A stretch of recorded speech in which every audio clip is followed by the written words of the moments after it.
Bom, eu estou percebendo que a gente está no meio de uma plateia de intensivistas, cardiologistas. Tem algum cardiologista aqui? Alguém? Neurocirurgião, neurologista. E eu quero falar um pouquinho para vocês, antes de começar, dessa experiência que a gente construiu com o método. Eu já estou, na verdade, há aproximadamente uns 15 anos já usando o Doppler transcraniano,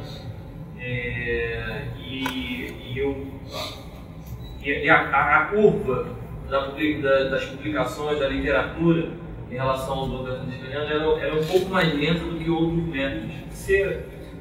Existe uma tendência um pouco mais difícil no desenvolvimento da literatura em relação ao Doppler. Esse é um método, uma parte das vezes, muito barato, à beira do leito, e um desenvolvimento muito acentuado da radiologia, dos métodos de imagem, ressonância, que dificultaram um pouco o desenvolvimento da literatura em relação ao Doppler. Mas a gente que usa o método, a gente sempre teve a percepção da real utilidade dele no dia a dia. E hoje, com o desenvolvimento da medicina point of care, principalmente o uso do ultrassom, o uso do Doppler, o uso do ecocardiograma e o uso do Doppler transcraniano, a gente tem um arsenal cada vez maior de extensão do nosso exame físico. Hoje, os aparelhos de ultrassom, eles fazem parte da nossa rotina diária dentro das unidades fechadas. Tanto para intervenções, como, por exemplo, para você usar para fazer uma punção guiada por ultrassom, para você tirar uma dúvida se aquele doente tem uma trombose venosa ou não. E o Doppler transcraniano, ele não foge dessa regra. Ele funciona também como uma arma dentro desse arsenal da medicina point of care. Então, hoje em dia, eu nem gosto, eu venho, na verdade, todos nós, progressivamente, a gente vem migrando desse termo Doppler transcraniano, que foi um termo cunhado para uma ferramenta com uma função restrita, que é a análise da curva espectral do Doppler, para o diagnóstico, por exemplo, do vaso espástico, na hemorragia subaracnoide, para outro termo, a neurossonologia. Por que fazer essa migração progressiva do Doppler transcraniano para esse termo neurossonologia? Porque a neurossonologia compreende diversas outras aplicações do método que, de acordo com a familiaridade, a gente não vai mergulhar nesse assunto nesse período dessa manhã, que é um período muito curto, mas a aplicação do método para diversas outras áreas, zonas de fronteira da aplicação da ultrassonografia neurológica na medicina point of care. Um diagnóstico, por exemplo, de uma lesão expansiva aguda, como um hematoma, com cálculo de desvio de linha média, para o diagnóstico de uma estenose carotida cervical crítica, para o próprio exame da hemodinâmica cerebrovascular com o uso da curva espectral do Doppler. E esse mesmíssimo aparelho é o aparelho que pode te dar informações do doente de maneira sistêmica também. É o mesmo aparelho que você pode usar para fazer um ecocardiograma à beira do leito, não um ecocardiograma do especialista, mas um exame do médico que está habituado com a medicina point of care e quer tomar uma decisão se aquele doente está, como está o status volêmico daquele doente, se aquele doente tem ou não tem uma chance grande de uma trombose venosa profunda, e etc. Então, eu queria que você entendesse que, apesar da gente ainda cunhar esse termo Doppler transcraniano, o Doppler transcraniano é um termo restrito para a aplicabilidade e funcionalidade do método à beira do leito. Tá? E o que eu vou discutir nesse primeiro momento são os princípios que norteiam os elementos mais básicos da aplicação do método, do entendimento principalmente daquilo que deu origem à utilização do método para os pacientes neurológicos críticos, que é a análise da curva espectral do Doppler. Bom, que conceitos são esses? Bom, são conceitos tão simples quanto o entendimento do que é uma frequência.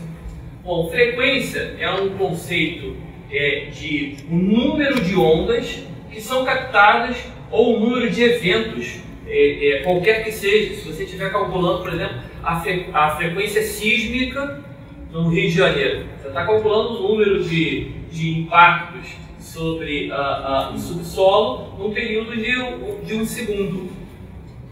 Em relação ao Doppler transcraniano, você vai estar calculando o número de ondas que você consegue observar no período de um segundo.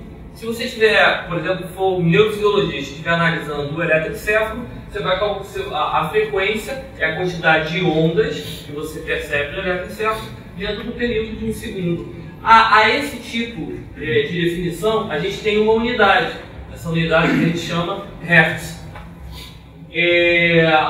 O período, ou a definição do período, é uma relação inversa de 1 sobre frequência, mostrando que, na verdade, frequência e período têm uma relação inversamente proporcional.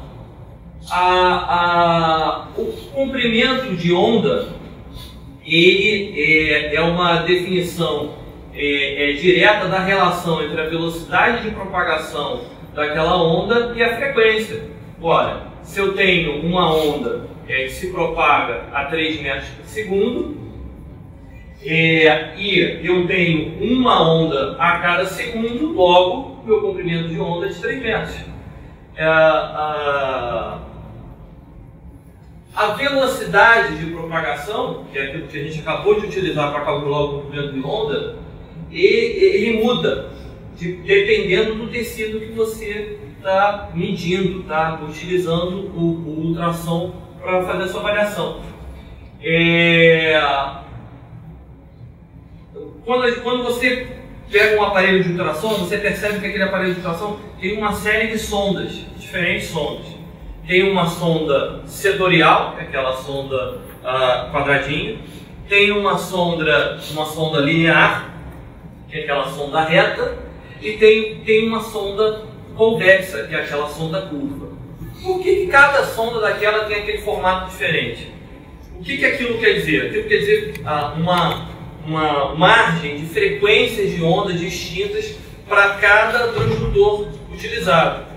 Então, quanto menor a frequência do pulso de ondas de um determinado transdutor, maior a capacidade de penetração dele. Então, quanto menor a frequência de dispersão do pulso de ondas no Doppler pulsado, maior a capacidade de penetração no tecido. Agora vocês imaginem, o que é mais fácil?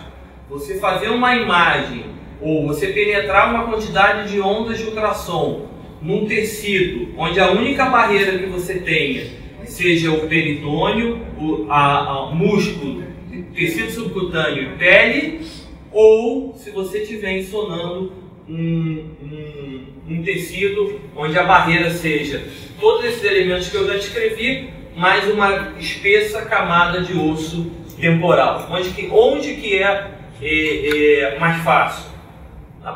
Na região abdominal. Então, na região abdominal, a propagação da onda é mais fácil do que em relação à caixa torácica, e da caixa torácica é mais fácil em relação ao tecido cerebral. Bom, então, meu poder de penetração, a sonda que eu utilizo, pode ser uma sonda com menor capacidade de penetração no abdômen do que na caixa torácica e do que no crânio. Aí vocês podem se perguntar, mas por que me interessa ter uma sonda de menor capacidade de penetração para ser utilizada no abdômen, por exemplo? Porque quanto menor a capacidade de penetração, maior a quantidade de pulsos, maior a frequência que eu posso utilizar para a formação da imagem. E quanto maior a frequência de ondas que eu utilizo para a aquisição daquela imagem, melhor a definição. Então, por isso que um transdutor convexo me produz uma imagem mais bem definida do que um transdutor setorial. O transdutor setorial apresenta uma melhor capacidade de penetração, mas em contrapartida existe um custo, que é a menor definição da imagem. Tá? Então, dependendo do tecido, você pode chegar a uma velocidade de 1.500 metros por segundo de propagação do ultrassom. E no ar, essa propagação ela apresenta a menor velocidade possível. É por isso que a gente deve evitar qualquer espaço, qualquer interposição de ar entre o limite do transdutor e o tecido a ser estudado. É para isso que a gente coloca o gel. A gente coloca uma interface de condução, tá? O tempo de viagem, ou seja, o tempo em que aquele pulso de ultrassom ele vai atravessar para produzir aquela imagem, ela é uma relação de 2 vezes a distância do transdutor sobre a velocidade de propagação. E esse termo, vocês vão perceber que algumas definições físicas, algumas definições do método, eu vou chamar a atenção de vocês, outras eu vou passar mais rápido porque não são muito práticas. Tá? Essa é muito prática. A profundidade, ela é um termo encunhado muito importante, porque vocês vão usar, vocês vão utilizar no dia a dia no método à beira do leito. E o que é a profundidade? A profundidade é uma relação entre a velocidade de propagação, em metros por segundo, sobre o tempo de viagem daquela onda. Então, por exemplo, se eu tenho um transdutor nesse canto da tela, e eu quero adicionar o outro limite, o outro canto da tela, essa distância daqui que o ultrassom vai percorrer, ela é a minha profundidade, que depende da velocidade que o pulso de ultrassom percorre essa distância e depende do tempo em que eu levo para produzir o pulso de ultrassom, chegar na estrutura que eu quero adicionar e voltar para o transdutor para produzir aquela imagem ou aquela coisa espectral. Tá? E só deixando claro que se eu quiser adicionar alguma coisa que esteja localizada no meio dessa tela, a minha profundidade ela é menor do que se eu quiser adicionar alguma estrutura que esteja neste canto da tela. Bom, transmissão, reflexão e dispersão são conceitos que estão diretamente relacionados com esse processo que eu acabei de comentar com vocês. O transdutor, que é a fonte do pulso do Doppler, o trajeto de propagação da onda, o encontro com aquela estrutura e a reflexão desse pulso de ultrassom até voltar no transdutor. É o sinal passando entre os meios que pode ser refletido, voltando para o transdutor, pode ser transmitido, onde ele vai ser propagado, ou pode ser disperso, quando, por exemplo, esse pulso de ultrassom não volta para o transdutor e reflete numa outra estrutura que caminha numa direção contrária. Tá? A intensidade ou power é uma outra medida que vocês vão utilizar no dia a dia. Então, profundidade, power ou intensidade são 2 medidas que vocês vão estar, são 2 conceitos que vocês vão estar lidando com eles no dia a dia do método. Ele é medido em watts e é distribuído por área de tecido. Então, é uma relação, a intensidade é uma relação entre o power, entre o poder da onda e a área que você está medindo em relação àquela imagem. E eu vou explicar para vocês que essa área vocês podem mudar. A intensidade ela diminui com a profundidade do tecido. Então, quanto mais profundo, quanto maior a área que você está insonando, menor a intensidade daquela imagem, menor a intensidade daquele pulso de ultrassom. Isso é um conceito importante para efeitos biológicos e de segurança também, tá? Por quê? O power que você pode utilizar, existe muito poucos estudos em relação a isso, mas o power que você pode utilizar para insonar a janela transorbitária ou para fazer um ultrassom do globo ocular não pode ser o mesmo power que você utiliza para a janela transtemporal. Para vocês terem uma ideia da relação, se eu uso um power de 100 para fazer uma imagem na janela transtemporal, para fazer uma imagem na janela orbitária, sem risco de descolamento de retina, por exemplo, eu devo usar um power de 10. Então a gente deve usar uma relação aproximadamente de 5 a 10% do power que a gente utiliza por uma janela acústica temporal. Tá? A impedância acústica ela é uma medida, uma relação direta da densidade com a propagação. E é por isso que quando a gente está tentando diminuir a quantidade de ar, aumentando a superfície de contato com aquela estrutura que vai ser estudada, a gente está falando que a gente quer reduzir a impedância. Por isso que a gente usa especificamente o gel. A atenuação é uma redução da intensidade da onda que pode ser ocasionada... que pode ser ocasionada por diferentes situações, como por exemplo o aumento da distância daquela estrutura a ser utilizada. Quanto mais distante aquela estrutura, maior a capacidade de atenuação, isso é óbvio.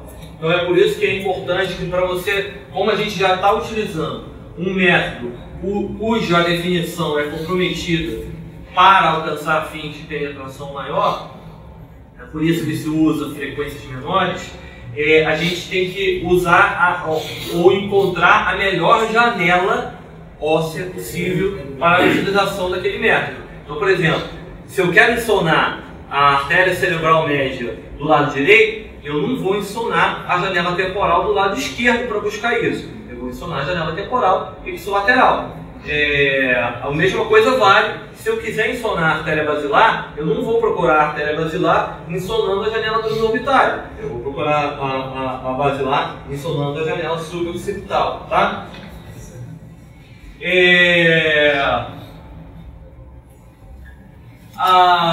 Outros conceitos importantes, o Doppler Frequency Shift, ele para vocês entenderem, o efeito Doppler implica uma mudança de frequência que uma onda refletida sofre em relação àquela estrutura que ele está tentando estudar.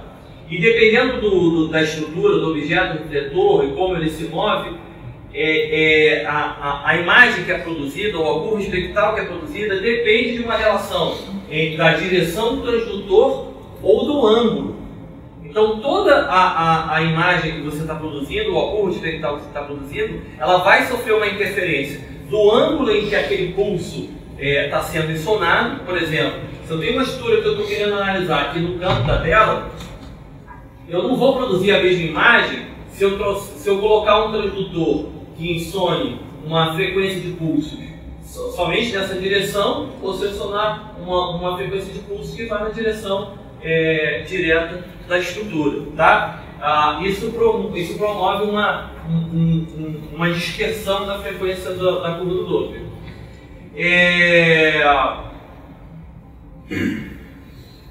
No ultrassom vascular, o efeito Doppler ele tem uma relação, determina velocidade e direção do fluxo dos vasos sanguíneos.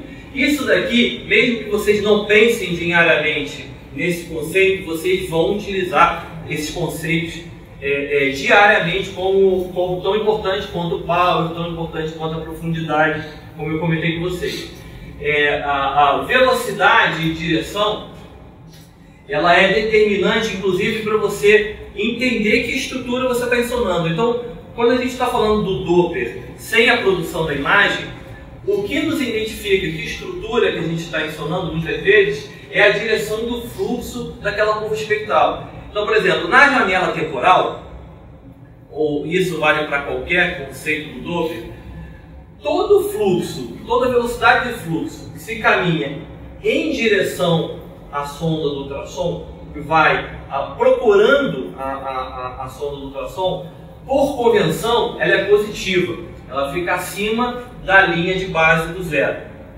E toda onda, ou todo fluxo, ou toda velocidade de fluxo que foge da sonda de ultrassom, por definição, fica abaixo da linha do zero, é uma curva espectral negativa.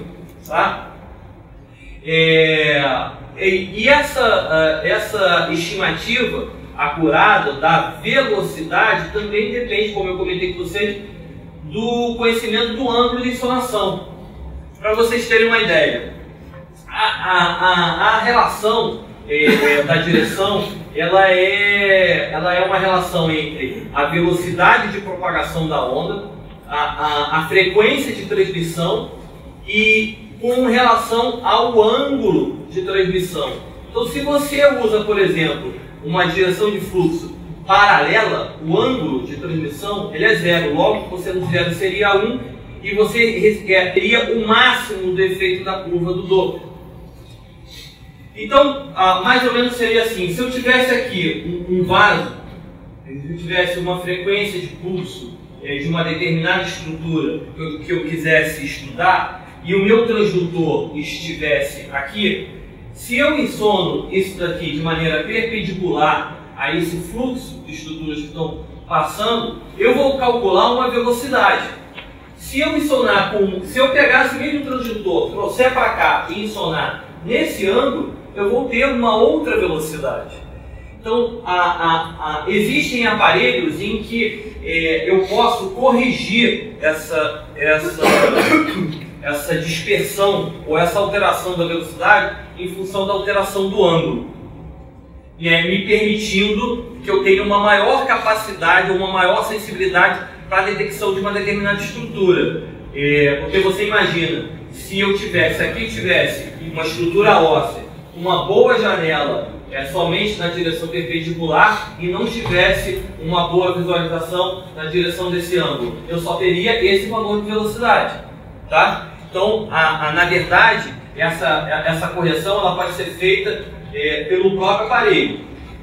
Nos aparelhos como o Doppler cego, vocês vão perceber que a própria estrutura de surgimento ou de padrão de onda de curva espectral tem uma relação direta com o ângulo. Se eu tiver com um bom ângulo de insolação, você vai ver uma curva forte, uma curva colorida, um efeito do Doppler espectral, da curva espectral do Doppler bem significativo. Se eu tiver num ângulo ruim de insolação, eu vou ver aquela curva fraca, posso ver aquela curva fraca, eu vejo a curva espectral muito atenuada. E isso mais ou menos uma correção indireta sem a utilização do software para correção, tá? A equação do Doppler ela pode ser manipulada pela frequência do transdutor, pelo ângulo de insolação e pela dispersão do Doppler. E a velocidade, se a velocidade de propagação for conhecida, a velocidade do objeto refletor também pode ser calculada, tá? Lembrar que a gente trabalha com o Doppler pulsado. A onda pulsada ela me permite uma determinação das profundidades, o que é fundamental para a realização do método. A duração do pulso é uma relação entre o comprimento do pulso de uma série de ondas sinusoidais. Um pulso de Doppler geralmente compreende um número de 5 a 30 ciclos, e esse aqui é um conceito importante que vocês também vão sempre utilizar. Assim como eu falei que a profundidade é um conceito importante, que a intensidade é um conceito importante, que a velocidade e direção de propagação da onda são conceitos que vocês vão utilizar no dia a dia, o sample volume é um outro conceito que vocês vão utilizar no dia a dia. E o sample volume é a região de interesse, é a região onde os ecos dos pulsos, dos ecos das ondas pulsadas de Doppler e a reflexão delas são captadas pelo transdutor e produzem a imagem nossa de interesse. E a gente pode mudar, a gente pode mexer nesse sample volume. Então, só lembrando, a duração do pulso equivale desde o primeiro momento da emissão do primeiro pulso até o período final do último ciclo da última onda. A repetição equivale a um conceito da distância, do tempo entre o primeiro pulso da primeira onda e o primeiro pulso da onda seguinte, do pulso seguinte, na verdade. A frequência de repetição de pulso, ela pode ser aumentada, como por exemplo, imaginando que isso aqui seja 1 segundo, isso daqui seria uma frequência de 3 Hz. Imaginando que isso aqui seja 1 segundo, isso aqui seria uma frequência de 2 Hz. Pode ser diminuído. O pulso ele pode ser contínuo. Eu tenho um transdutor sempre emitindo pulso e um transdutor sempre captando. O Doppler pode ser pulsado. Eu tenho um único transdutor emitindo pulso e parando para receber, ou interrompendo aquela emissão para o recebimento daquelas ondas pulsadas, para reflexão. O Doppler pulsado, o aliasing é um outro conceito importante. É um conceito que vocês não vão utilizar todos os dias, mas vocês frequentemente vão estar diante dele.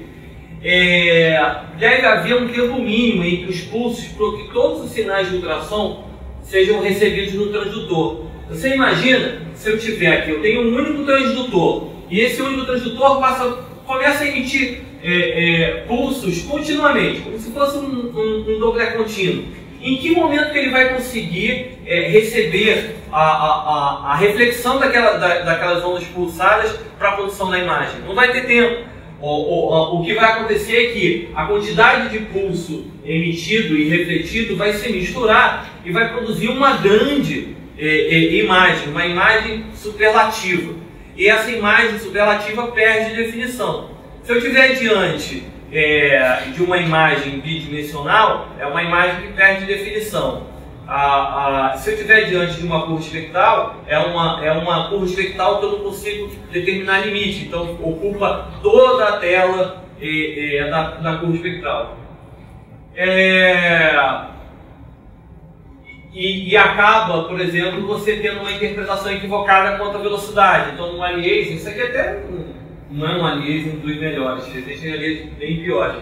Mas num aliasing eu posso pegar equivocadamente uma velocidade muito maior do que a velocidade que efetivamente eu deveria estar identificando naquele vaso. O sample volume, ele é uma relação, entre a dispersão, não, a área de interesse em que você está ensonando. Então, por exemplo, eu posso ter um sample volume nessa distância daqui, onde eu calculo a transmissão ou a movimentação de uma única massa. Ou eu posso usar o sample volume que percorra todo o trajeto dessa tela.